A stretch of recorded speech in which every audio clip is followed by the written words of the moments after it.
The Mysterious Affair at Styles by Agatha Christie. Chapter 1. I Go to Styles. The intense interest aroused in the public by what was known at the time as the Styles case has now somewhat subsided. Nevertheless, in view of the worldwide notoriety which attended it, I have been asked, both by my friend Poirot and the family themselves, to write an account of the whole story. This, we trust, will effectually silence the sensational rumours which still persist.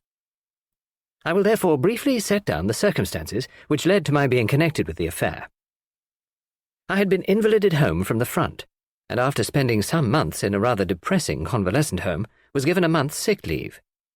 Having no near relations or friends, I was trying to make up my mind what to do when I ran across John Cavendish. I had seen very little of him for some years. Indeed, I had never known him particularly well. He was a good 15 years my senior, for one thing, though he hardly looked his 45 years. As a boy, though, I had often stayed at Styles, his mother's place in Sussex. We had a good yarn about old times, and it ended in his inviting me down to Styles to spend my leave there.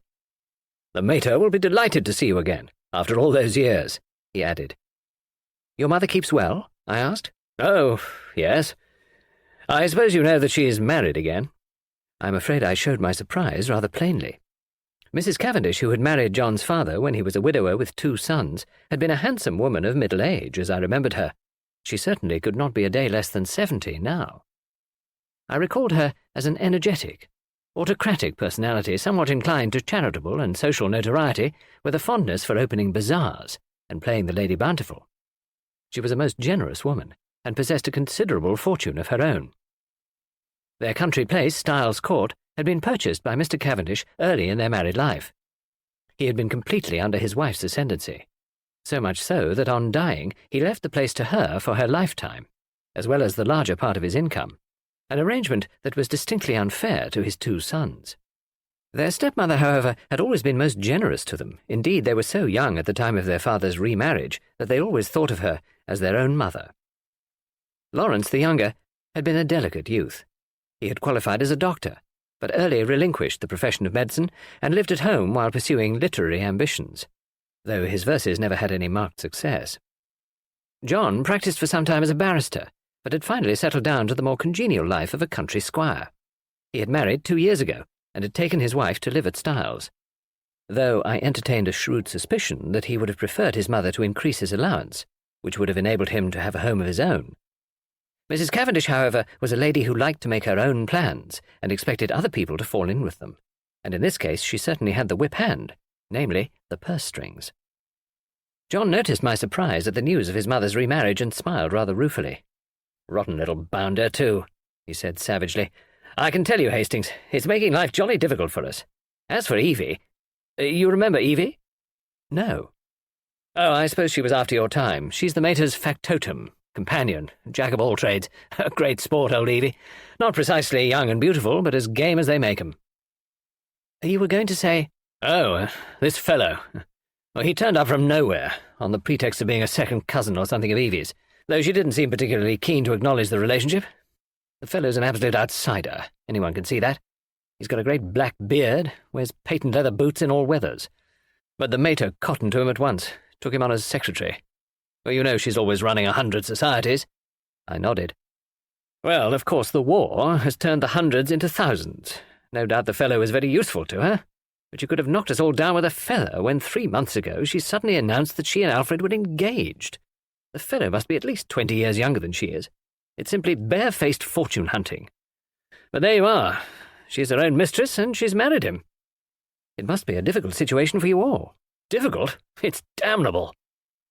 Thus it came about that 3 days later I descended from the train at Styles St. Mary, an absurd little station with no apparent reason for existence, perched up in the midst of green fields and country lanes. John Cavendish was waiting on the platform and piloted me out to the car.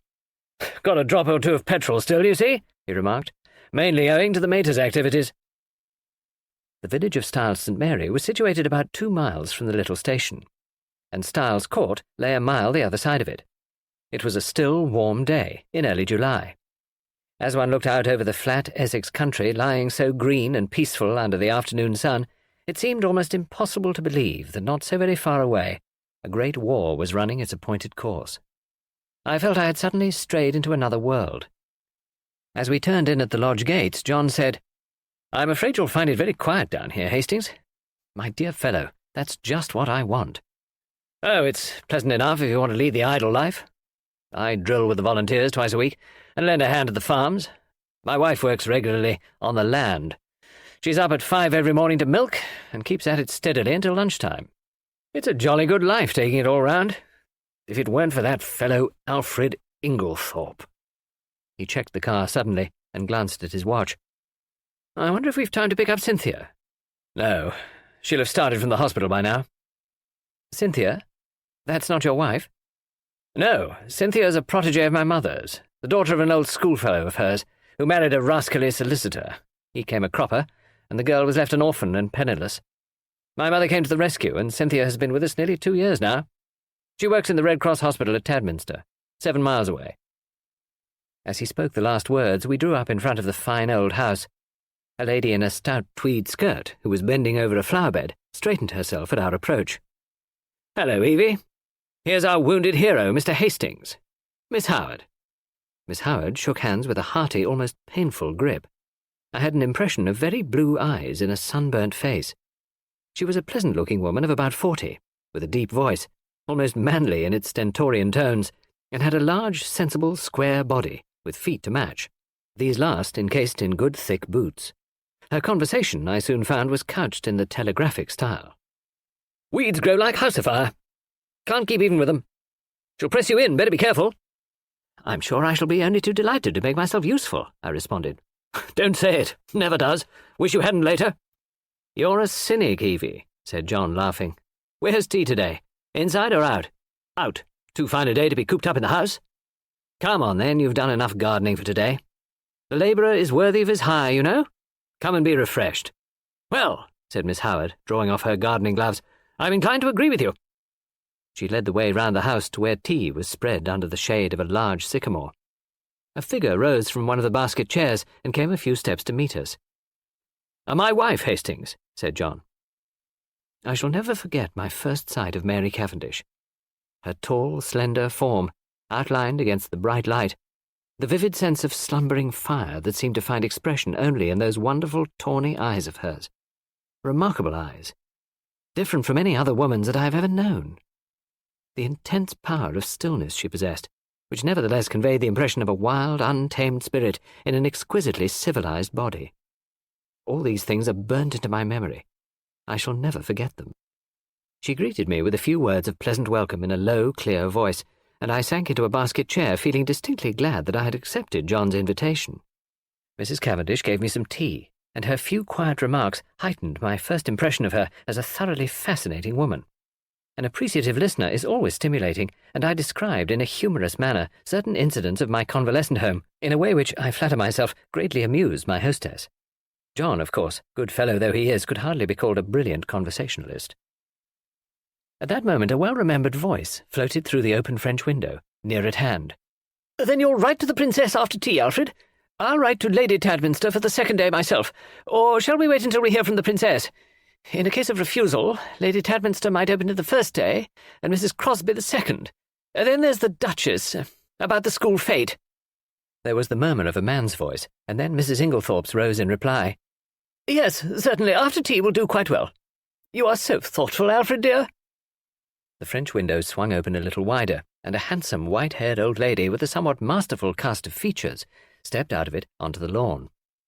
A man followed her, a suggestion of deference in his manner. Mrs. Inglethorpe greeted me with effusion. "Why, if it isn't too delightful to see you again, Mr. Hastings, after all these years. Alfred, darling, Mr. Hastings, my husband." I looked with some curiosity at Alfred, darling. He certainly struck a rather alien note. I did not wonder at John objecting to his beard. It was one of the longest and blackest I've ever seen. He wore gold-rimmed pince-nez, and had a curious impassivity of feature. It struck me that he might look natural on a stage, but was strangely out of place in real life. His voice was rather deep and unctuous. He placed a wooden hand in mine and said, "Oh, this is a pleasure, Mr. Hastings." Then turning to his wife, "Emily, dearest, I think that cushion is a little damp." She beamed fondly at him as he substituted another with every demonstration of the tenderest care. Strange infatuation of an otherwise sensible woman. With the presence of Mr. Inglethorpe, a sense of constraint and veiled hostility seemed to settle down upon the company. Miss Howard, in particular, took no pains to conceal her feelings. Mrs. Inglethorpe, however, seemed to notice nothing unusual. Her volubility, which I remembered of old, had lost nothing in the intervening years, and she poured out a steady flood of conversation, mainly on the subject of the forthcoming bazaar that she was organising and which was to take place shortly. Occasionally she referred to her husband over a question of days or dates. His watchful and attentive manner never varied. From the very first I took a firm and rooted dislike to him, and I flatter myself that my first judgments are usually fairly shrewd. Presently Mrs. Inglethorpe turned to give some instructions about letters to Evelyn Howard, and her husband addressed me in his painstaking voice. "Is soldiering your regular profession, Mr. Hastings?" "No, before the war I was in Lloyd's." "And you will return there after it's over?" "Perhaps. Either that or a fresh start altogether." Mary Cavendish leant forward. "What would you really choose as a profession, if you could just consult your inclination?" "Well, that depends." "No secret hobby?" she asked.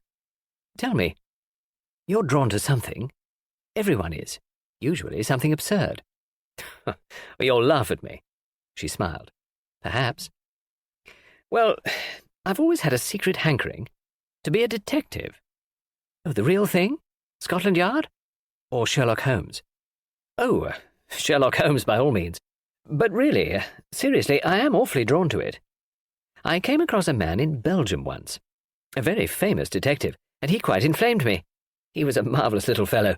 He used to say that all good detective work was a mere matter of method. My system is based on his, though, of course, I have progressed rather further.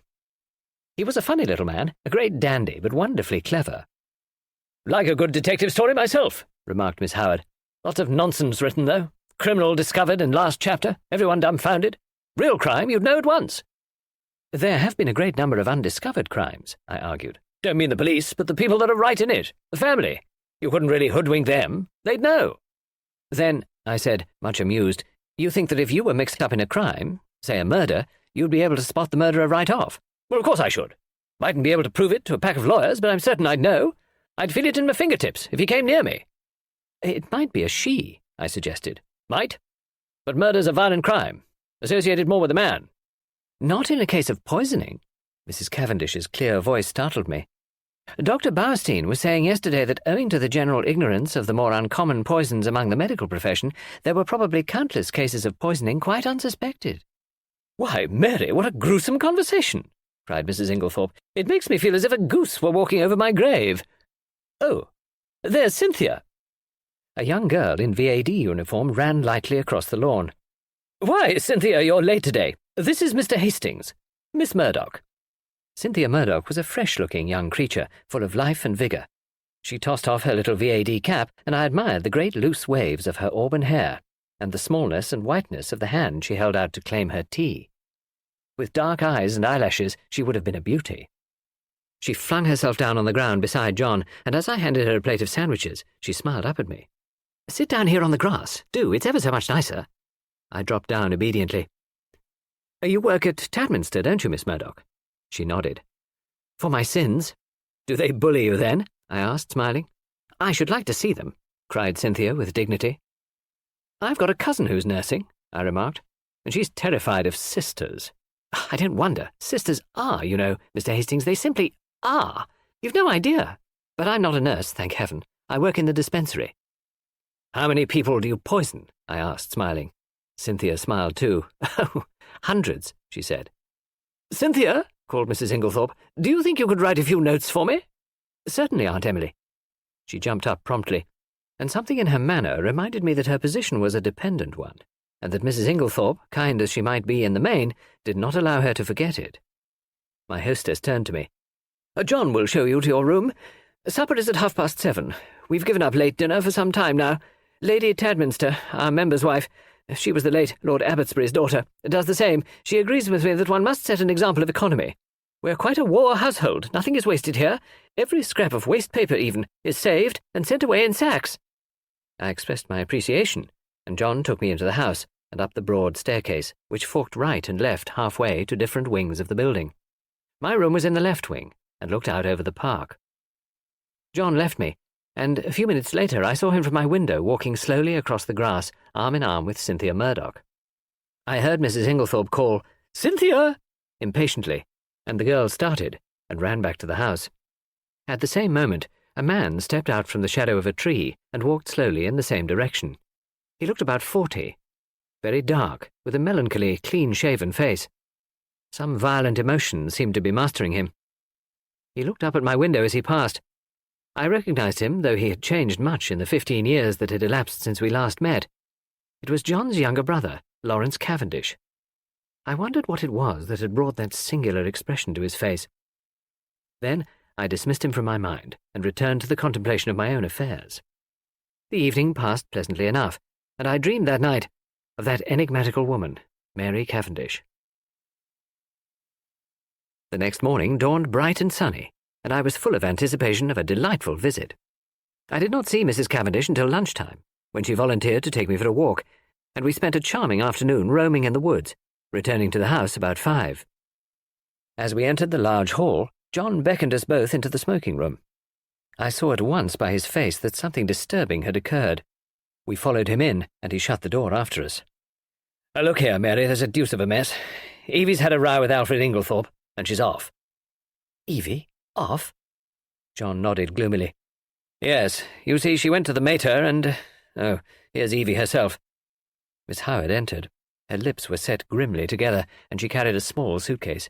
She looked excited and determined, and slightly on the defensive. "At any rate," she burst out, "I've spoken my mind." "My dear Evelyn," cried Mrs. Cavendish, "this can't be true." Miss Howard nodded grimly. "True enough. Afraid I said some things to Emily that she won't forgive or forget in a hurry. Don't mind if they've only sunk in a bit. Probably water off a duck's back, though. I said right out, 'You're an old woman, Emily, and there's no fool like an old fool. The man's 20 years younger than you, and don't you fool yourself as to what he married you for. Money. Well, don't let him have too much of it. Farmer Rakes has got a pretty young wife. Just ask your Alfred how much time he spends over there.' She was very angry. Natural. I went on, 'I'm going to warn you, whether you like it or not. That man would as soon murder you in your bed as look at you. He's a bad lot. You can say what you like to me, but remember what I've told you. He's a bad lot.'" "What did she say?" Miss Howard made an extremely expressive grimace. "Darling Alfred, dearest Alfred, wicked calumnies, wicked lies, wicked woman, to accuse her dear husband. The sooner I left the house the better, so I'm off." "But not now." "This minute." For a moment we sat and stared at her. Finally, John Cavendish, finding his persuasions of no avail, went off to look up the trains. His wife followed him, murmuring something about persuading Mrs. Inglethorpe to think better of it. As she left the room, Miss Howard's face changed. She leant towards me eagerly. "Mr. Hastings, you're honest. Can I trust you?" I was a little startled. She laid her hand on my arm and sank her voice to a whisper. "Look after her, Mr. Hastings. My poor Emily. They're a lot of sharks, all of them. Oh, I know what I'm talking about. There isn't one of them that's not hard up and trying to get money out of her. I've protected her as much as I could. Now I'm out of the way, they'll impose upon her." "Of course, Miss Howard," I said. "I'll do everything I can, but I'm sure you're excited and overwrought." She interrupted me by slowly shaking her forefinger. "Young man, trust me. I've lived in the world rather longer than you have. All I ask you is to keep your eyes open. You'll see what I mean." The throb of the motor came through the open window, and Miss Howard rose and moved to the door. John's voice sounded outside. With her hand on the handle, she turned her head over her shoulder and beckoned to me. "Above all, Mr. Hastings, watch that devil, her husband." There was no time for more. Miss Howard was swallowed up in an eager chorus of protests and goodbyes. The Inglethorpes did not appear. As the motor drove away, Mrs. Cavendish suddenly detached herself from the group and moved across the drive to the lawn to meet a tall, bearded man who had been evidently making for the house. The colour rose in her cheeks as she held out her hand to him. "Who is that?" I asked sharply, for instinctively I distrusted the man. "That's Dr. Bauerstein," said John shortly. "And who is Dr. Bauerstein?" He's staying at the village, doing a rest cure after a bad nervous breakdown. He's a London specialist. Very clever man. One of the greatest living experts on poisons, I believe." "And he's a great friend of Mary's," put in Cynthia, the irrepressible. John Cavendish frowned and changed the subject. Come for a stroll, Hastings. This has been a most rotten business. She always had a rough tongue, but there's no stauncher friend in England than Evelyn Howard." He took the path through the plantation, and we walked down to the village through the woods which bordered one side of the estate. As we passed through one of the gates on our way home again, a pretty young woman of gypsy type, coming in the opposite direction, bowed and smiled. "That's a pretty girl," I remarked appreciatively. John's face hardened. "That is Mrs. Raikes." "Oh, the one that Miss Howard—" "Exactly," said John, with rather unnecessary abruptness. I thought of the white-haired old lady in the big house, and that vivid, wicked little face that had just smiled into ours, and a vague chill of foreboding crept over me. I brushed it aside. "Styles is a really glorious old place," I said to John. He nodded rather gloomily. "Yes, it's a fine property. It'll be mine some day. Should be mine now, by rights, if my father had only made a decent will. Then I shouldn't be so damned hard up as I am now." "Hard up, are you?" "My dear Hastings, I don't mind telling you that I'm at my wits' end for money." "Well, couldn't your brother help you?" "Lawrence? He's gone through every penny he ever had, publishing rotten verses in fancy bindings. No, we're an impecunious lot. My mother's always been awfully good to us, I must say. That is up to now. Since her marriage, of course." He broke off, frowning. For the first time I felt that with Evelyn Howard, something indefinable had gone from the atmosphere. Her presence had spelled security. Now that security was removed, and the air seemed rife with suspicion. The sinister face of Dr. Bauerstein recurred to me unpleasantly. A vague suspicion of everyone and everything filled my mind. Just for a moment, I had a premonition of approaching evil. Chapter 2. The 16th and 17th of July. I had arrived at Styles on the 5th of July. I come now to the events of the 16th and 17th of that month. For the convenience of the reader, I will recapitulate the incidents of those days in as exact a manner as possible. They were elicited subsequently at the trial by a process of long and tedious cross-examinations. I received a letter from Evelyn Howard a couple of days after her departure, telling me she was working as a nurse at the big hospital in Midlingham, a manufacturing town some 15 miles away, and begging me to let her know if Mrs. Inglethorpe should show any wish to be reconciled. The only fly in the ointment of my peaceful days was Mrs. Cavendish's extraordinary and, for my part, unaccountable preference for the society of Dr. Bauerstein. What she saw in the man I cannot imagine. But she was always asking him up to the house, and often went off for long expeditions with him. I confess that I was quite unable to see his attraction. The 16th of July fell on a Monday. It was a day of turmoil. The famous bazaar had taken place on Saturday, and an entertainment in connection with the same charity at which Mrs. Inglethorpe was to recite a war poem was to be held that night. We were all busy during the morning arranging and decorating the hall in the village, where it was to take place. We had a late luncheon and spent the afternoon resting in the garden. I noticed that John's manner was somewhat unusual. He seemed very excited and restless. After tea, Mrs. Inglethorpe went to lie down to rest before her efforts in the evening, and I challenged Mary Cavendish to a single at tennis.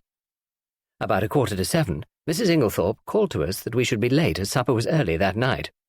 We had rather a scramble to get ready in time, and before the meal was over the motor was waiting at the door. The entertainment was a great success, Mrs. Inglethorpe's recitation receiving tremendous applause. There were also some tableaux in which Cynthia took part. She did not return with us, having been asked to a supper party, and to remain the night with some friends who had been acting with her in the tableau. The following morning, Mrs. Inglethorpe stayed in bed to breakfast, as she was rather overtired, but she appeared in her briskest mood about 12:30, and swept Lawrence and myself off to a luncheon party. Such a charming invitation from Mrs. Rolleston, Lady Tadminster's sister, you know.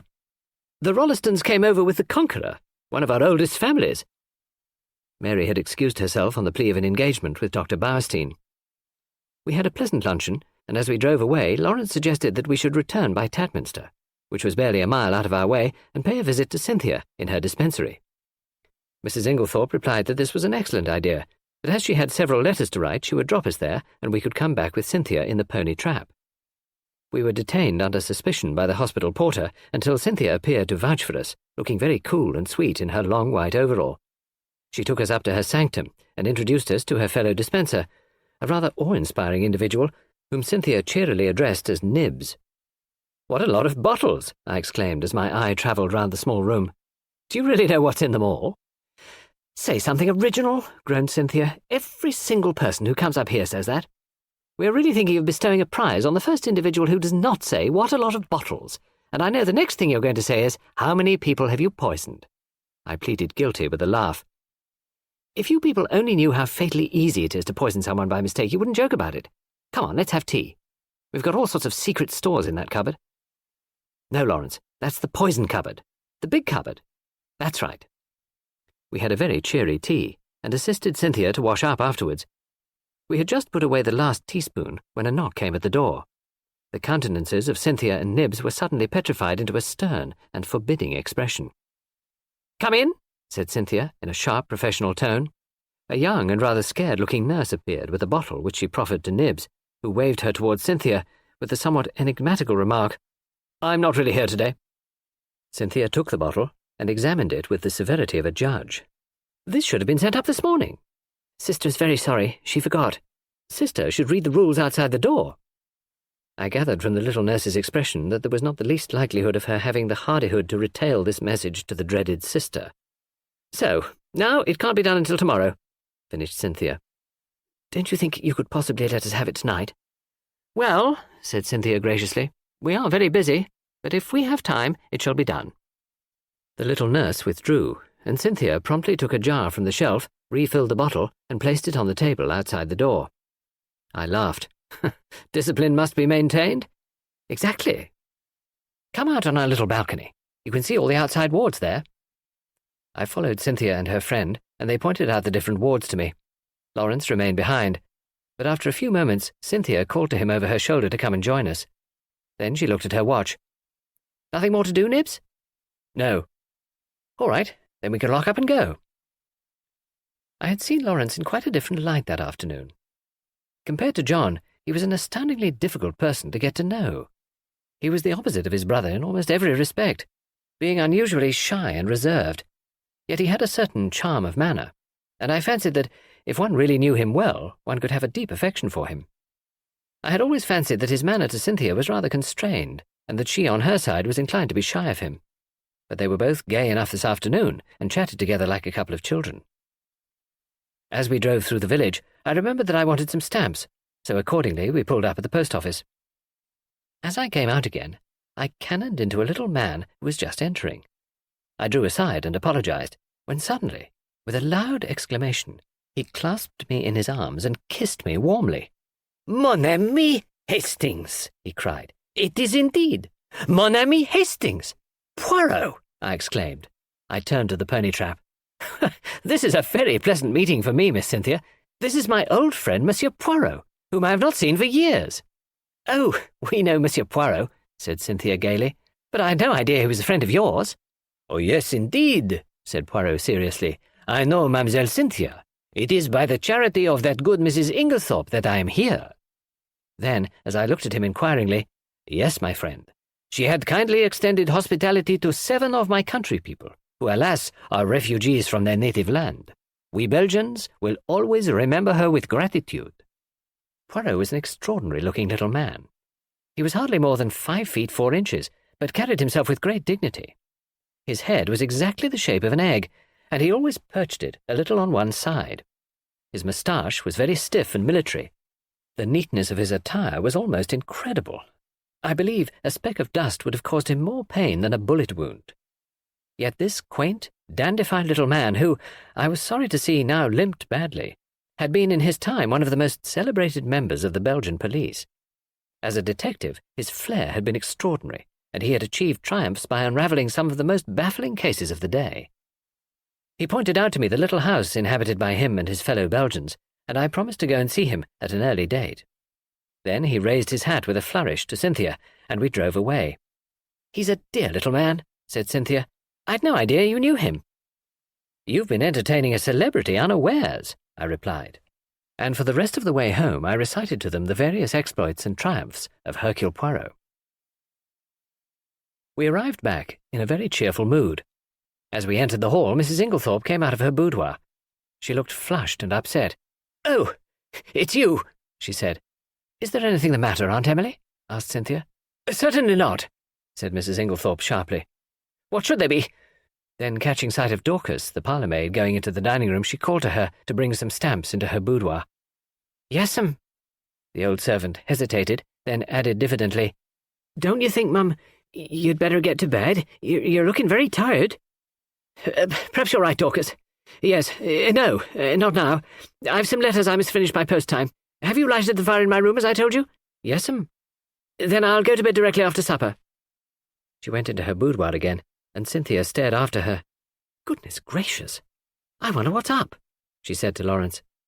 He did not seem to have heard her, for without a word he turned on his heel and went out of the house. I suggested a quick game of tennis before supper, and Cynthia agreeing, I ran upstairs to fetch my racket. Mrs. Cavendish was coming down the stairs. It may have been my fancy, but she, too, was looking odd and disturbed. "Had a good walk with Dr. BAUERSTEIN?" I asked, trying to appear as indifferent as I could. "I didn't go," she replied abruptly. "Where is Mrs. Inglethorpe?" "In the boudoir." Her hand clenched itself on the banisters.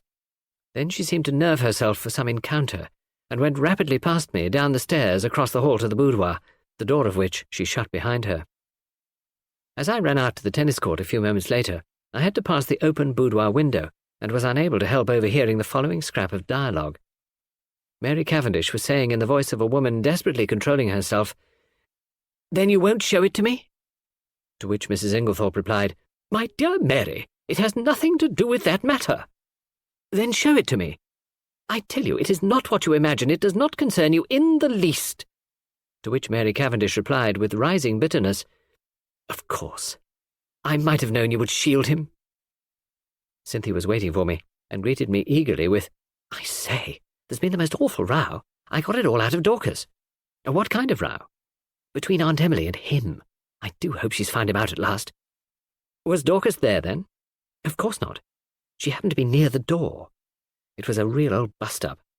I do wish I knew what it was all about." I thought of Mrs. Rake's gypsy face and Evelyn Howard's warnings, but wisely decided to hold my peace, whilst Cynthia exhausted every possible hypothesis and cheerfully hoped, "Aunt Emily will send him away, and will never speak to him again." I was anxious to get hold of John, but he was nowhere to be seen. Evidently something very momentous had occurred that afternoon. I tried to forget the few words I had overheard, but do what I would, I could not dismiss them altogether from my mind. What was Mary Cavendish's concern in the matter? Mr. Inglethorpe was in the drawing-room when I came down to supper. His face was impassive as ever, and the strange unreality of the man struck me afresh. Mrs. Inglethorpe came down at last. She still looked agitated, and during the meal there was a somewhat constrained silence. Inglethorpe was unusually quiet. As a rule, he surrounded his wife with little attentions, placing a cushion at her back, and altogether playing the part of the devoted husband. Immediately after supper, Mrs. Inglethorpe retired to her boudoir again. "Send my coffee in here, Mary," she called. "I've just 5 minutes to catch the post." Cynthia and I went and sat by the open window in the drawing-room. Mary Cavendish brought our coffee to us. She seemed excited. "Do you young people want lights, or do you enjoy the twilight?" she asked. "Will you take Mrs. Inglethorpe her coffee, Cynthia? I will pour it out." "Do not trouble, Mary," said Inglethorpe. "I will take it to Emily." He poured it out, and went out of the room carrying it carefully. Lawrence followed him, and Mrs. Cavendish sat down by us. We three sat for some time in silence. It was a glorious night, hot and still. Mrs. Cavendish fanned herself gently with a palm leaf. "It's almost too hot," she murmured. "We shall have a thunderstorm." Alas, that these harmonious moments can never endure. My paradise was rudely shattered by the sound of a well-known and heartily disliked voice in the hall. "Dr. BAUERSTEIN!" exclaimed Cynthia. "What a funny time to come!" I glanced jealously at Mary Cavendish, but she seemed quite undisturbed. The delicate pallor of her cheeks did not vary.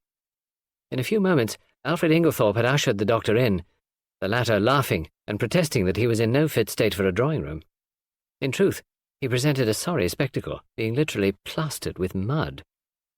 "What have you been doing, Doctor?" cried Mrs. Cavendish. "I must make my apologies," said the doctor. "I did not really mean to come in, but Mr. Inglethorpe insisted." "Well, BAUERSTEIN, you are in a plight," said John, strolling in from the hall. "Have some coffee, and tell us what you've been up to." "Thank you, I will." He laughed rather ruefully as he described how he had discovered a very rare species of fern in an inaccessible place, and in his efforts to obtain it had lost his footing and slipped ignominiously into a neighbouring pond. "The sun soon dried me off," he added, "but I'm afraid my appearance is very disreputable." At this juncture, Mrs. Inglethorpe called to Cynthia from the hall, and the girl ran out. "Just carry up my dispatch case, will you, dear? I'm going to bed." The door into the hall was a wide one. I had risen when Cynthia did. John was close by me. There were therefore 3 witnesses who could swear that Mrs. Inglethorpe was carrying her coffee, as yet untasted, in her hand. My evening was utterly and entirely spoilt by the presence of Dr. Bauerstein. It seemed to me the man would never go. He rose at last, however, and I breathed a sigh of relief. "I'll walk down to the village with you," said Mr. Inglethorpe. "I must see our agent over those estate accounts." He turned to John. "No one need sit up. I will take the latchkey." Chapter 3. The Night of the Tragedy. I was awakened by Lawrence Cavendish. He had a candle in his hand, and the agitation of his face told me at once that something was seriously wrong. "What's the matter?" I asked, sitting up in bed and trying to collect my scattered thoughts. "We're afraid my mother is very ill. She seems to be having some kind of fit. Unfortunately, she's locked herself in. I'll come at once." I sprang out of bed, and pulling on a dressing gown, followed Lawrence along the passage and the gallery to the right wing of the house. John Cavendish joined us, and 1 or 2 of the servants were standing round in a state of awe-stricken excitement. Lawrence turned to his brother. "What do you think we had better do?" Never, I thought, had his indecision of character been more apparent. John rattled the handle of Mrs. Inglethorpe's door violently, but with no effect. It was obviously locked or bolted on the inside. The whole household was aroused by now. The most alarming sounds were audible from the interior of the room. Clearly something must be done. "Try going through Mr. Inglethorpe's room, sir," cried Dorcas. "Oh, the poor mistress!" Suddenly I realized that Alfred Inglethorpe was not with us, that he alone had given no sign of his presence. John opened the door of his room.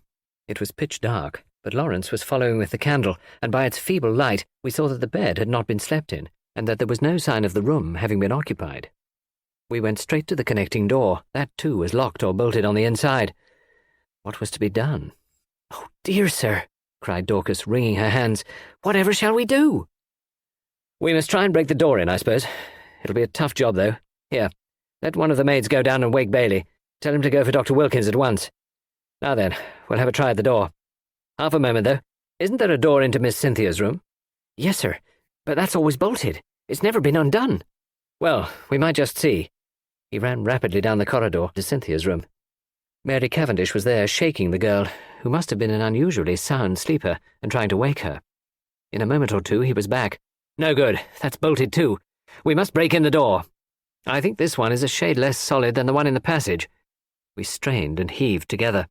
The framework of the door was solid, and for a long time it resisted our efforts, but at last we felt it give beneath our weight, and finally, with a resounding crash, it was burst open.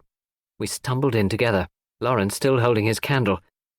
Mrs. Inglethorpe was lying on the bed, her whole form agitated by violent convulsions, in one of which she must have overturned the table beside her. As we entered, however, her limbs relaxed, and she fell back upon the pillows. John strode across the room and lit the gas. Turning to Annie, one of the housemaids, he sent her downstairs to the dining room for brandy. Then he went across to his mother, whilst I unbolted the door that gave onto the corridor. I turned to Lawrence to suggest that I had better leave them, now that there was no further need of my services, but the words were frozen on my lips. Never have I seen such a ghastly look on any man's face. He was as white as chalk. The candle he held in his shaking hand was sputtering onto the carpet, and his eyes, petrified with terror, or some such kindred emotion, stared fixedly over my head at a point on the further wall. It was as though he had seen something that turned him to stone. I instinctively followed the direction of his eyes, but I could see nothing unusual. The still feebly flickering ashes in the grate and the row of prim ornaments on the mantelpiece were surely harmless enough. The violence of Mrs. Inglethorpe's attack seemed to be passing. She was able to speak in short gasps. "Better now. Very sudden. Stupid of me to lock myself in." A shadow fell on the bed, and looking up, I saw Mary Cavendish standing near the door with her arm around Cynthia. She seemed to be supporting the girl, who looked utterly dazed and unlike herself. Her face was heavily flushed, and she yawned repeatedly. "Poor Cynthia is quite frightened," said Mrs. Cavendish in a low, clear voice. She herself, I noticed, was dressed in her white land smock. Then it must be later than I thought. I saw that a faint streak of daylight was showing through the curtains of the windows, and that the clock on the mantelpiece pointed to close upon 5 o'clock. A strangled cry from the bed startled me. A fresh access of pain seized the unfortunate old lady. The convulsions were of a violence terrible to behold. Everything was confusion. We thronged round her, powerless to help or alleviate. A final convulsion lifted her from the bed until she appeared to rest upon her head and her heels with her body arched in an extraordinary manner. In vain Mary and John tried to administer more brandy. The moments flew. Again the body arched itself in that peculiar fashion. At that moment, Dr. Bauerstein pushed his way authoritatively into the room.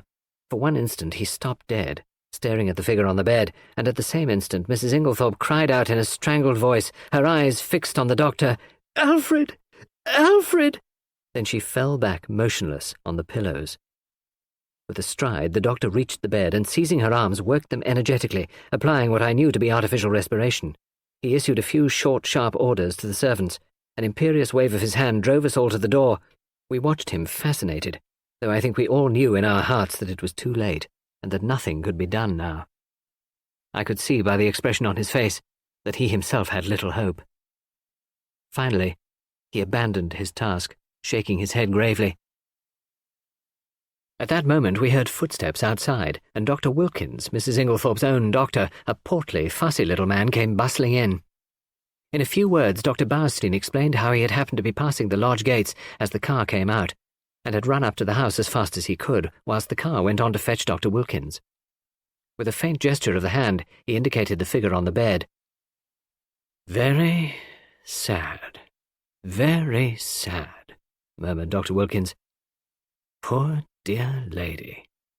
Always did far too much, far too much. Against my advice, I warned her, take it easy. But no, her zeal for good works was too great. Nature rebelled. Nature rebelled." Dr. Bauerstein, I noticed, was watching the local doctor narrowly. He still kept his eyes fixed on him as he spoke. "The convulsions were of a peculiar violence, Dr. Wilkins. I am sorry you were not here in time to witness them. They were quite titanic in character." "Ah," said Dr. Wilkins wisely. "I should like to speak to you in private," said Dr. Bauerstein. He turned to John.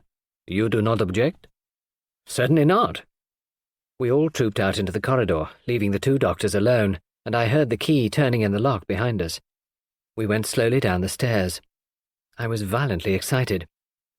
I have a certain talent for deduction, and Dr. Bauerstein's manner had started a flock of wild surmises in my mind. Mary Cavendish laid her hand upon my arm. "What is it? Why did Dr. Bauerstein seem so peculiar?" I looked at her. "Do you know what I think?" "What?" "Listen." I looked round. The others were out of earshot. I lowered my voice to a whisper. "I believe she has been poisoned. I'm certain Dr. Bauerstein suspected." "What?" She shrank against the wall, the pupils of her eyes dilating wildly. Then, with a sudden cry that startled me, she cried out, "No! No! Not that! Not that!" and breaking from me, fled up the stairs. I followed her, afraid that she was going to faint. I found her leaning against the banisters, deadly pale. She waved me away impatiently. "No! No, leave me! I'd rather be alone. Let me just be quiet for a minute or two. Go down to the others." I obeyed her reluctantly. John and Lawrence were in the dining room. I joined them. We were all silent. But I suppose I voiced the thoughts of us all when I at last broke it by saying, "Where is Mr. Inglethorpe?" John shook his head. "He's not in the house." Our eyes met. Where was Alfred Inglethorpe? His absence was strange and inexplicable. I remembered Mrs. Inglethorpe's dying words. What lay beneath them? What more could she have told us, if she had had the time? At last we heard the doctors descending the stairs. Dr. Wilkins was looking important and excited, and trying to conceal an inward exultation under a manner of decorous calm. Dr. Bauerstein remained in the background, his grave, bearded face unchanged. Dr. Wilkins was the spokesman for the two. He addressed himself to John. Mr. Cavendish, I should like your consent to a post-mortem." "Is that necessary?" asked John gravely. A spasm of pain crossed his face. "Absolutely," said Dr. Bauerstein. "You mean by that—" "That neither Dr. Wilkins nor myself could give a death certificate under the circumstances." John bent his head. "In that case, I have no alternative but to agree." "Thank you," said Dr. Wilkins briskly. "We propose that it should take place tomorrow night, or rather, tonight." And he glanced at the daylight. "Under the circumstances, I'm afraid an inquest can hardly be avoided. These formalities are necessary, but I beg that you won't distress yourselves." There was a pause, then Dr. Bauerstein drew 2 keys from his pocket and handed them to John. "These are the keys of the 2 rooms. I have locked them, and in my opinion they would be better kept locked for the present." The doctors then departed. I had been turning over an idea in my head, and I felt that the moment had now come to broach it. Yet I was a little chary of doing so. John, I knew, had a horror of any kind of publicity, and was an easy-going optimist who preferred never to meet trouble halfway. It might be difficult to convince him of the soundness of my plan. Lawrence, on the other hand, being less conventional and having more imagination, I felt I might count on as an ally. There was no doubt that the moment had come for me to take the lead. "John," I said, "I'm going to ask you something." "Well?" "You remember my speaking of my friend Poirot, the Belgian who is here? He has been a most famous detective." "Yes." "I want you to let me call him in, to investigate this matter." "What, now? Before the post-mortem?" "Yes. Time is an advantage if there has been foul play." "Rubbish!" cried Lawrence angrily. "In my opinion, the whole thing is a mare's nest of Bauerstein's. Wilkins hadn't an idea of such a thing, until Bauerstein put it into his head, but like all specialists, Bauerstein's got a bee in his bonnet. Poisons are his hobby, so of course he sees them everywhere." I confess that I was surprised by Lawrence's attitude. He was so seldom vehement about anything. John hesitated. "I can't feel as you do, Lawrence," he said at last. "I'm inclined to give Hastings a free hand, though I should prefer to wait a bit. We don't want any unnecessary scandal." "No, no," I cried eagerly. "You need have no fear of that. Poirot is discretion itself." "Very well, then. Have it your own way. I leave it in your hands. Though if it is as we suspect, it seems a clear enough case. God forgive me if I am wronging him." I looked at my watch. It was 6 o'clock. I determined to lose no time. 5 minutes' delay, however, I allowed myself. I spent it in ransacking the library, until I discovered a medical book which gave a description of strychnine poisoning. Chapter 4. Poirot Investigates. The house which the Belgians occupied in the village was quite close to the park gates. One could save time by taking a narrow path through the long grass, which cut off the detours of the winding drive. So I, accordingly, went that way. I had nearly reached the lodge when my attention was arrested by the running figure of a man approaching me. It was Mr. Inglethorpe. Where had he been? How did he intend to explain his absence? He accosted me eagerly. "My God! This is terrible! My poor wife! I have only just heard!" "Where have you been?" I asked. "Denby kept me late last night. It was 1 o'clock before we'd finished. Then I found that I'd forgotten the latchkey after all. I didn't want to arouse the household, so Denby gave me a bed." "How did you hear the news?" I asked. "Wilkins knocked Denby up to tell him. My poor Emily. She was so self-sacrificing, such a noble character. She overtaxed her strength." A wave of revulsion swept over me. What a consummate hypocrite the man was. "I must hurry on," I said, thankful that he did not ask me whether I was bound. In a few minutes I was knocking at the door of Leastway's cottage. Getting no answer, I repeated my summons impatiently. A window above me was cautiously opened, and Poirot himself looked out. He gave an exclamation of surprise at seeing me. In a few brief words I explained the tragedy that had occurred, and that I wanted his help. "Wait, my friend. I will let you in, and you shall recount to me the affairs whilst I dress." In a few moments he had unbarred the door, and I followed him up to his room. There he installed me in a chair, and I related the whole story, keeping back nothing, and omitting no circumstance, however insignificant, whilst he himself made a careful and deliberate toilet. I told him of my awakening, of Mrs. Inglethorpe's dying words, of her husband's absence, of the quarrel the day before.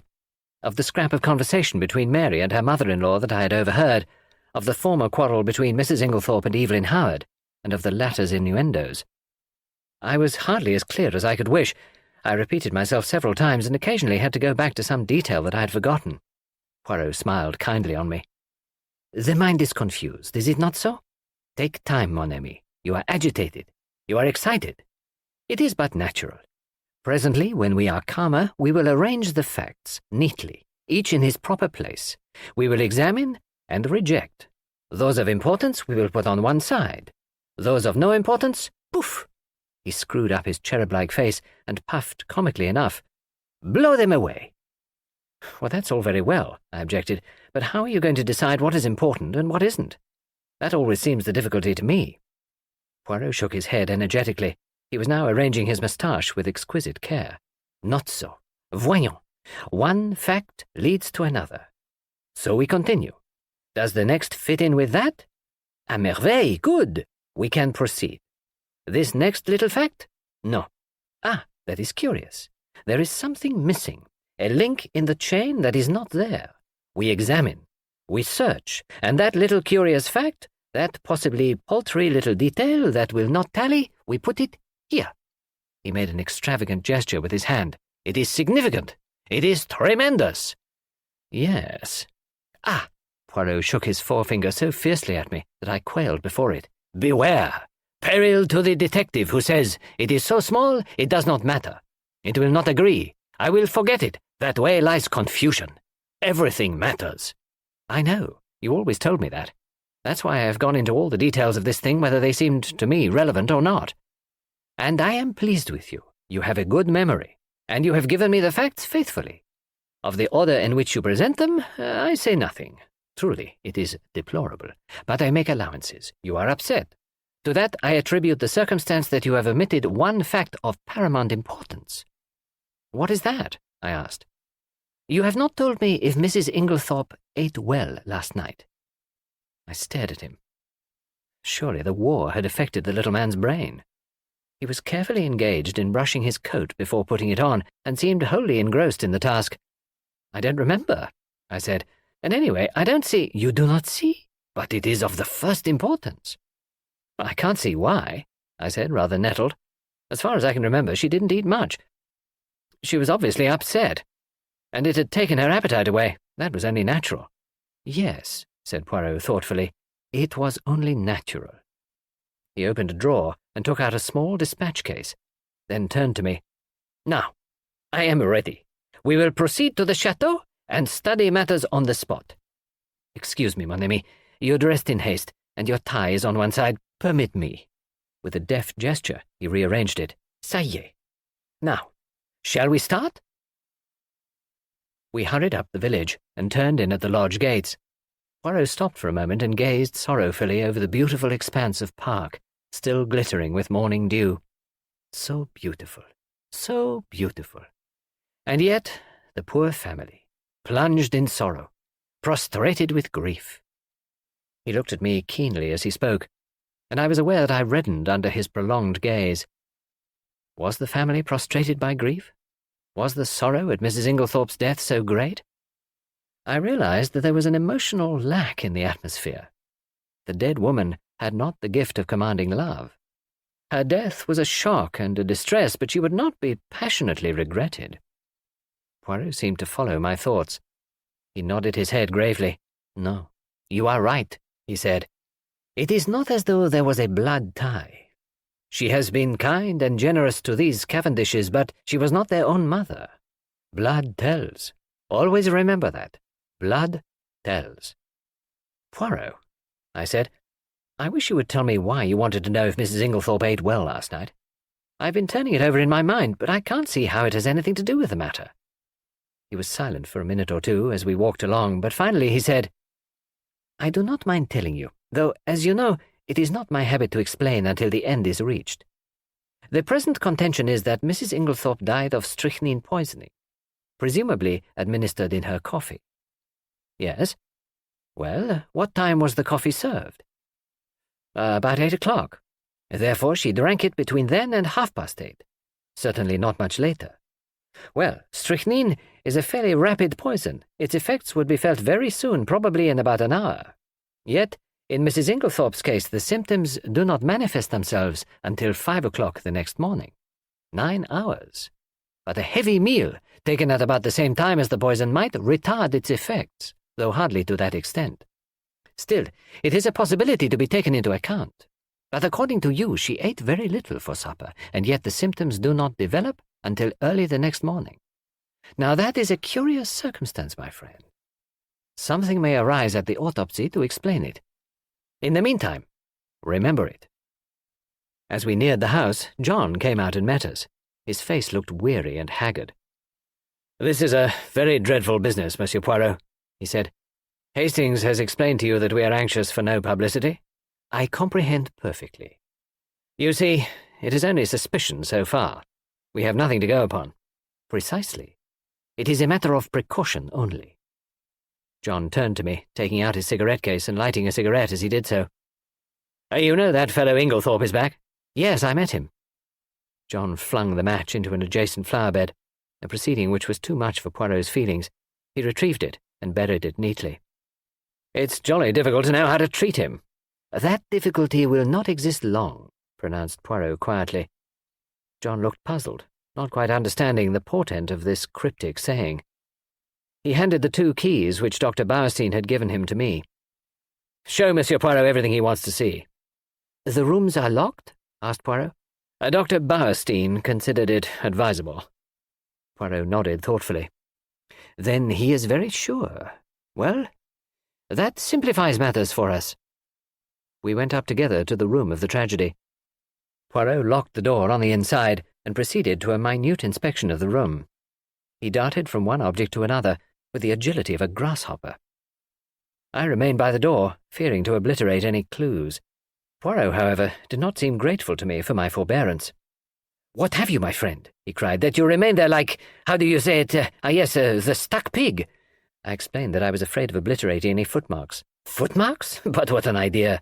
There has already been practically an army in the room. What footmarks are we likely to find? No. Come here, and aid me in my search. I will put down my little case until I need it." He did so, on the round table by the window. But it was an ill-advised proceeding, for, the top of it being loose, it tilted up and precipitated the dispatch case onto the floor. "En voilà une table!" cried Poirot. "Ah, my friend, one may live in a big house and yet have no comfort." After which piece of moralizing, he resumed his search. A small purple dispatch case with a key in the lock on the writing table engaged his attention for some time. He took out the key from the lock and passed it to me to inspect. I saw nothing peculiar, however. It was an ordinary key of the Yale type, with a bit of twisted wire through the handle. Next, he examined the framework of the door we had broken in, assuring himself that the bolt had really been shot.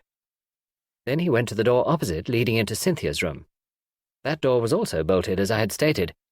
However, he went to the length of unbolting it and opening and shutting it several times. This he did with the utmost precaution against making any noise.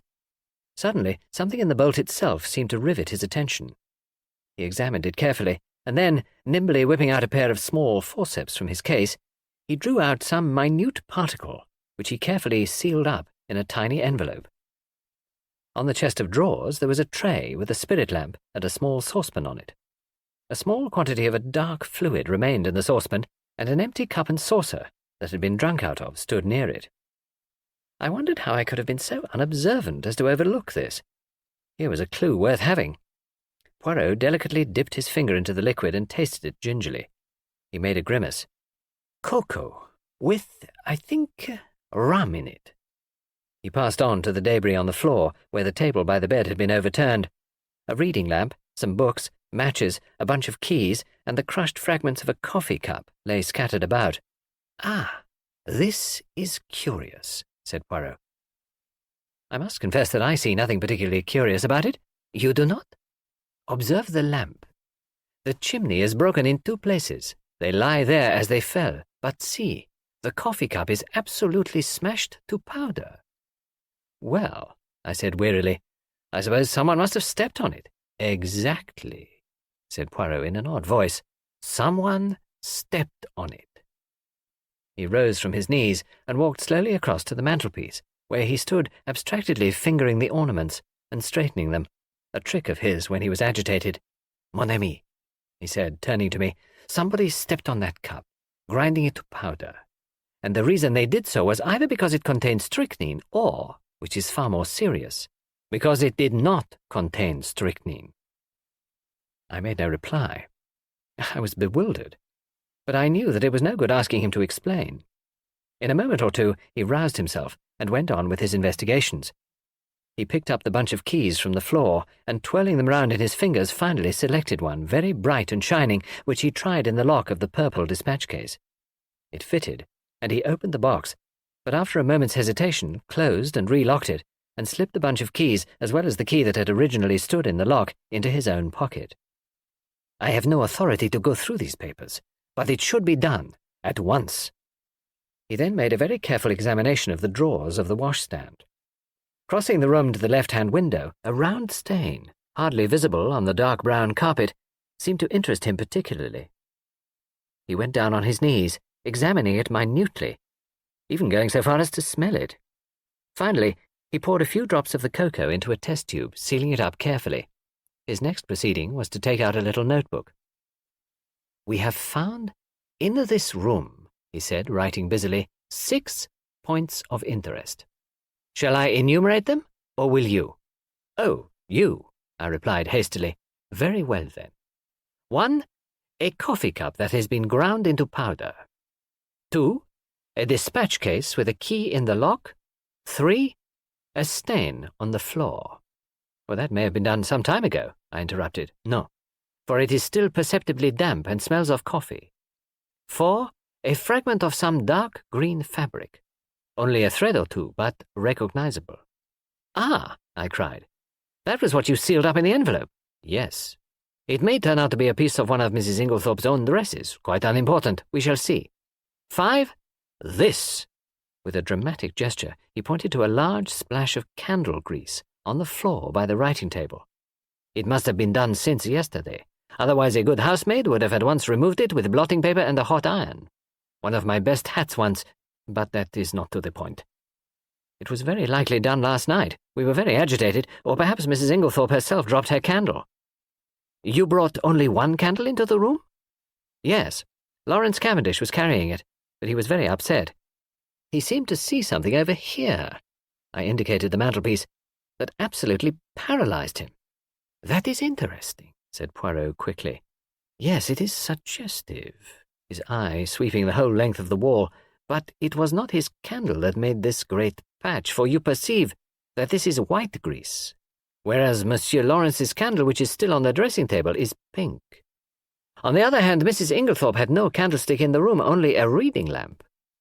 "Then," I said, "what do you deduce?" To which my friend only made a rather irritating reply, urging me to use my own natural faculties. "And the 6th point?" I asked. "I suppose it's the sample of cocoa." "No," said Poirot thoughtfully. "I might have included that in the 6th, but I did not. No, the 6th point I will keep to myself for the present." He looked quickly round the room. "There is nothing more to be done here, I think, unless—" He stared earnestly and long at the dead ashes in the grate. "The fire burns, and it destroys, but by chance there might be— let us see." Deftly, on hands and knees, he began to sort the ashes from the grate into the fender, handling them with the greatest caution. Suddenly he gave a faint exclamation. "The forceps, Hastings!" I quickly handed them to him, and with skill he extracted a small piece of half-charred paper. "There, mon ami!" he cried. "What do you think of that?" I scrutinized the fragment. I could just make out, in sloping handwriting, double L followed by and. I was puzzled. The paper was unusually thick, quite unlike ordinary notepaper. Suddenly, an idea struck me. "Poirot," I cried, "this is a fragment of a will." "Exactly." I looked at him sharply. "You're not surprised?" "No," he said gravely. "I expected it." I relinquished the piece of paper and watched him put it away in his case with the same methodical care that he bestowed on everything. My brain was in a whirl. What was this complication of a will? Who had destroyed it? The person who had left the candle grease on the floor? Obviously. But how had anyone gained admission? All the doors had been bolted on the inside. "Now, my friend," said Poirot briskly, "we will go. I should like to ask a few questions of the parlour-maid. Dorcas, her name is it not?" We passed through Alfred Inglethorpe's room, and Poirot delayed long enough to make a brief but fairly comprehensive examination of it. We went out through that door, locking both it and that of Mrs. Inglethorpe's room as before. I took him down to the boudoir, which he had expressed a wish to see, and went myself in search of Dorcas. When I returned with her, however, the boudoir was empty. "Poirot," I cried. "Where are you?" "I am here, my friend." He had stepped outside the French window and was standing, apparently lost in admiration, before the various shaped flower beds. "Admirable," he murmured. "Admirable. What symmetry! Observe that crescent, and those diamonds. Their neatness rejoices the eye. The spacing of the plants also is perfect. It has been recently done, is it not so?" "Yes, I believe they were at it yesterday afternoon. But come in, Dorcas is here. Eh bien, eh bien. Do not grudge me a moment's satisfaction of the eye." "Yes, but this affair is more important. And how do you know that these fine begonias are not of equal importance?" I shrugged my shoulders. There was really no arguing with him if he chose to take that line. "You do not agree? But such things have been. Well, we will come in and interview the brave Dorcas." Dorcas was standing in the boudoir, her hands folded in front of her, and her grey hair rose in stiff waves under her white cap. She was the very model and picture of a good old-fashioned servant. In her attitude towards Poirot she was inclined to be suspicious, but he soon broke down her defences. He drew forward a chair. "Pray be seated, mademoiselle." "Thank you, sir. You have been with your mistress many years, is it not so?" 10 years, sir." "That is a long time, and very faithful service. You were much attached to her, were you not?" "She was a very good mistress to me, sir." "Then you will not object to answering a few questions?" "I put them to you with Mr. Cavendish's full approval."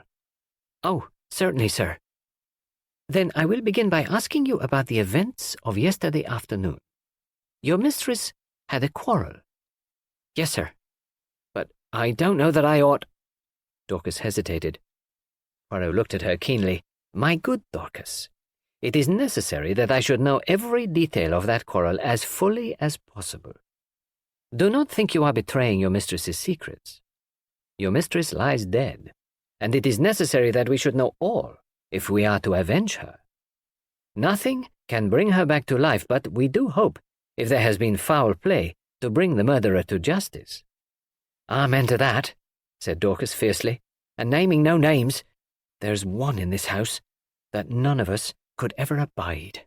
And an ill day it was when first he darkened the threshold." Poirot waited for her indignation to subside, and then, resuming his businesslike tone, he asked, "Now, as to this quarrel, what is the first you heard of it?" "Well, sir, I happened to be going along the hall outside yesterday." "What time was that?" "I couldn't say exactly, sir, but it wasn't tea time by a long way. Perhaps 4 o'clock? Or it may have been a bit later." "Well, sir, as I said, I happened to be passing along when I heard voices, very loud and angry in here. I didn't exactly mean to listen, but, well, there it is. I stopped. The door was shut, but the mistress was speaking very sharp and clear, and I heard what she said quite plainly. 'You have lied to me and deceived me,' she said. I didn't hear what Mr. Inglethorpe replied. He spoke a good bit lower than she did, but she answered, 'How dare you? I have kept you and clothed you and fed you. You owe everything to me, and this is how you repay me. I'd bring in disgrace upon our name.' Again, I didn't hear what he said, but she went on, 'Nothing that you can say will make any difference. I see my duty clearly. My mind is made up. You need not think that any fear of publicity or scandal between husband and wife will deter me.' Then I thought I heard them coming out, so I went off quickly." "You are sure it was Mr. Inglethorpe's voice you heard?" "Oh, yes, sir. Whose else could it be?" "Well, what happened next?" "Well, later, I came back to the hall, but it was all quiet. At 5 o'clock, Mrs. Inglethorpe rang the bell and told me to bring her a cup of tea. Nothing to eat, to the boudoir. She was looking dreadful, so white and upset. 'Dorcas,' she says, 'I've had a great shock.' 'I'm sorry for that, mum,' I says. 'You'll feel better after a nice cup of tea, mum.' She had something in her hand, I don't know if it was a letter or just a piece of paper, but it had writing on it, and she kept staring at it, almost as if she couldn't believe what was written there. She whispered to herself, as though she'd forgotten I was there. These few words, and everything's changed. Then she says to me, "Never trust a man, Dorcas. They're not worth it." I hurried off and got her a good strong cup of tea, and she thanked me and said she'd feel better when she drunk it.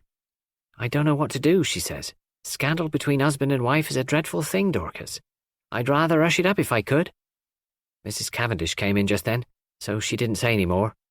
"She still had the letter, or whatever it was, in her hand?" "Yes, sir." "What would she be likely to do with it afterwards?" "Well, I don't know, sir. I expect she'd lock it up in that purple case of hers."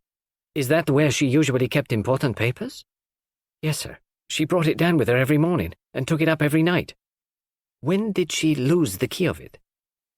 She missed it yesterday at lunchtime, sir, and told me to look carefully for it. She was very much put out about it." "But she had a duplicate key?" "Oh, yes, sir." Dorcas was looking very curiously at him, and to tell the truth, so was I. What was all this about a lost key? Poirot smiled. "Never mind, Dorcas. It is my business to know things. Is this the key that was lost?" He drew from his pocket the key that he had found in the lock of the dispatch case upstairs. Dorcas's eyes looked as though they would pop out of her head. "That's it, sir. Right enough." "But where did you find it?" "I looked everywhere for it." "Ah, but you see, it was not in the same place yesterday as it was today. Now, to pass to another subject, had your mistress a dark green dress in her wardrobe?" Dorcas was rather startled by the unexpected question. "No, sir." "Are you quite sure?" "Oh, yes, sir." "Has anyone else in the house got a green dress?" Dorcas reflected. "Miss Cynthia has a green evening dress." "Light or dark green?" A light green, sir. Sort of chiffon, they call it." "Ah, that is not what I want. And nobody else has anything green?" "No, sir. Not that I know of." Poirot's face did not betray a trace of whether he was disappointed or otherwise. He merely remarked, "Good. We will leave that and pass on. Have you any reason to believe that your mistress was likely to take a sleeping powder last night?" "Well, not last night, sir. I know she didn't." "Why do you know so positively?" "Because the box was empty. She took the last one 2 days ago, and she didn't have any more made up." "You are quite sure of that?" "Positive, sir." "Then, that is cleared up. By the way, your mistress didn't ask you to sign any paper yesterday?" "To sign a paper?" "No, sir. When Mr. Hastings and Mr. Lawrence came in yesterday evening, they found your mistress busy writing letters. I suppose you can give me no idea to whom these letters were addressed?" "I'm afraid I couldn't, sir. I was out in the evening. Perhaps Annie could tell you, though she's a careless girl. Never cleared the coffee cups away last night. That's what happens when I'm not here to look after things." Poirot lifted his hand. "Since they have been left, Dorcas, leave them a little longer, I pray you. I should like to examine them." "Very well, sir." "What time did you go out last evening?" "About 6 o'clock, sir." "Thank you, Dorcas. That is all I have to ask you." He rose and strolled to the window. "I have been admiring these flower beds. How many gardeners are employed here, by the way?" "Only 3 now, sir. 5 we had before the war, when it was kept as a gentleman's place should be. I wish you could have seen it then, sir. A fair sight it was. But now there's only old Manning and young William, and a new-fashioned woman gardener, in breeches and such like. These are dreadful times." "The good times will come again, Dorcas. At least we hope so. Now, will you send Annie to me here?" "Yes, sir. Thank you, sir." "How did you know that Mrs. Inglethorpe took sleeping powders?" I asked, in lively curiosity, as Dorcas left the room. "And about the lost key and the duplicate?" "One thing at a time. As to the sleeping powders, I knew by this." He suddenly produced a small cardboard box, such as chemists use for powders. "Where did you find it?" "In the washstand drawer in Mrs. Inglethorpe's bedroom. It was number 6 of my catalogue. But I suppose as the last powder was taken 2 days ago, it's not of much importance." Probably not, but do you notice anything that strikes you as peculiar about this box? I examined it closely. No, I can't say that I do. Look at the label. I read the label carefully. 1 powder to be taken at bedtime if required, Mrs. Inglethorpe. No, I see nothing unusual. Not the fact that there is no chemist's name? Ah, I exclaimed. To be sure, that is odd. Have you ever known a chemist to send out a box like that without his printed name? No, I can't say that I have. I was becoming quite excited, but Poirot damped my ardour by remarking, Yet the explanation is quite simple, so do not intrigue yourself, my friend. An audible creak proclaimed the approach of Annie, so I had no time to reply. Annie was a fine, strapping girl, and was evidently labouring under intense excitement, mingled with a certain ghoulish enjoyment of the tragedy. Poirot came to the point at once, with a businesslike briskness. I sent for you, Annie, because I thought you might be able to tell me something about the letters Mrs. Inglethorpe wrote last night. How many were there? And can you tell me any of the names and addresses? Annie considered. There were 4 letters, sir. One was to Miss Howard, and one was to Mr. Wells, the lawyer, and the other 2, I don't think I remember, sir. Oh, yes, one was to Ross's, the caterers in Tadminster. The other one, I don't remember. Think, urged Poirot. Annie racked her brains in vain. I'm sorry, sir, but it's clean gone. I don't think I could have noticed it. It does not matter, said Poirot, not betraying any sign of disappointment. Now, I want to ask you about something else. There is a saucepan in Mrs. Inglethorpe's room with some cocoa in it. Did she have that every night? Yes, sir. It was put in her room every evening, and she warmed it up in the night, whenever she fancied it. What was it? Plain cocoa? Yes, sir. Made with milk, with a teaspoonful of sugar, and 2 teaspoonfuls of rum in it. Who took it to her room? I did, sir. Always? Yes, sir. At what time? When I went to draw the curtains, as a rule, sir. Did you bring it straight up from the kitchen, then? No, sir. You see, there's not much room on the gas stove, so cook used to make it early before putting the vegetables on for supper. Then I used to bring it up and put it on the table by the swing door and take it into her room later. The swing door is in the left wing, is it not? Yes, sir. And the table, it is on this side of the door, or on the farther, the servant's side? It's this side, sir. What time did you bring it up last night? About 7:15, I should say, sir. And when did you take it to Mrs. Inglethorpe's room? When I went to shut up, sir. About 8 o'clock. Mrs. Inglethorpe came up to bed before I'd finished. Then between 7:15 and 8 o'clock, the cocoa was standing on the table in the left wing. Yes, sir. Annie had been growing redder and redder in the face, and now she blurted out unexpectedly, And if there was salt in it, sir, it wasn't me. I never took the salt near it. What makes you think there was salt in it? Asked Poirot. Seen it on the tray, sir. You saw some salt on the tray? Yes. Coarse kitchen salt it looked. I never noticed it when I took the tray up, but when I came to take it into the mistress's room, I saw it at once, and I suppose I ought to have taken it down again and asked cook to make some fresh. But I was in a hurry, because Dorcas was out, and I thought maybe the cocoa itself was all right, and the salt had only gone on the tray, so I dusted it off in my apron and took it in. I had the utmost difficulty in controlling my excitement. Unknown to herself, Annie had provided us with an important piece of evidence. How she would have gaped if she had realized that her coarse kitchen salt was strychnine, one of the most deadly poisons known to mankind. I marvelled at Poirot's calm. His self-control was astonishing. I waited his next question with impatience, but it disappointed me. When you went into Mrs. Inglethorpe's room, was the door leading into Miss Cynthia's room bolted?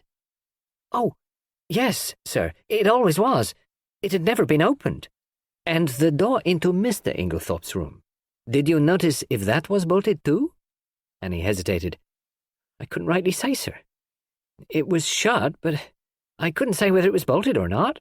When you finally left the room, did Mrs. Inglethorpe bolt the door after you? No, sir. Not then, but I expect she did later. She usually did lock it at night. The door into the passage, that is. Did you notice any candle grease on the floor when you did the room yesterday? Candle grease? Oh, no, sir. Mrs. Inglethorpe didn't have a candle, only a reading lamp. Then if there had been a large patch of candle grease on the floor, you think you would have been sure to have seen it? Yes, sir, and I would have taken it out with a piece of blotting paper and a hot iron. Then Poirot repeated the question he had put to Dorcas. Did your mistress ever have a green dress? No, sir. Nor a mantle, nor a cape, nor a, how do you call it, a sports coat? Not green, sir. Nor anyone else in the house? Annie reflected. No, sir. You are sure of that? Quite sure. Bien, that is all I want to know. Thank you very much. With a nervous giggle, Annie took herself creakingly out of the room. My pent-up excitement burst forth. Poirot, I cried, I congratulate you. This is a great discovery. What is a great discovery? Why, that it was the cocoa and not the coffee that was poisoned. That explains everything. Of course it did not take effect until the early morning, since the cocoa was only drunk in the middle of the night. So you think that the cocoa— mark well what I say, Hastings, the cocoa contains strychnine. Well, of course. That salt on the tray. What else could it have been? It might have been salt, replied Poirot placidly. I shrugged my shoulders. If he was going to take the matter that way, it was no good arguing with him. The idea crossed my mind, not for the first time, that poor old Poirot was growing old. Privately, I thought it lucky that he had associated with him someone of a more receptive type of mind. Poirot was surveying me with quietly twinkling eyes. You are not pleased with me, mon ami. My dear Poirot, I said coldly, it is not for me to dictate to you. You have a right to your own opinion, just as I have to mine. A most admirable sentiment, remarked Poirot, rising briskly to his feet. Now, I have finished with this room. By the way, whose is the smaller desk in the corner? Mr. Inglethorpe's. Ah. He tried the roll top tentatively. Locked. But perhaps one of Mrs. Inglethorpe's keys would open it. He tried several, twisting and turning them with a practised hand, and finally uttering an ejaculation of satisfaction. Voila! It is not the key, but it will open it at a pinch. He slid back the roll top and ran a rapid eye over the neatly filed papers. To my surprise, he did not examine them, merely remarking approvingly, as he relocked the desk, Decidedly, he is a man of method, this Mr. Inglethorpe. A man of method was, in Poirot's estimation, the highest praise that could be bestowed on any individual. I felt that my friend was not what he had been, as he rambled on disconnectedly. There were no stamps in his desk, but there might have been, mon ami? There might have been, yes? His eyes wandered round the room. This boudoir has nothing more to tell us. It did not yield much, only this. He pulled a crumpled envelope out of his pocket and tossed it over to me. It was rather a curious document. A plain, dirty-looking old envelope with a few words scrawled across it, in the same sloping handwriting as before. Possessed. I am possessed. He is possessed. I am possessed. And again the word possessed.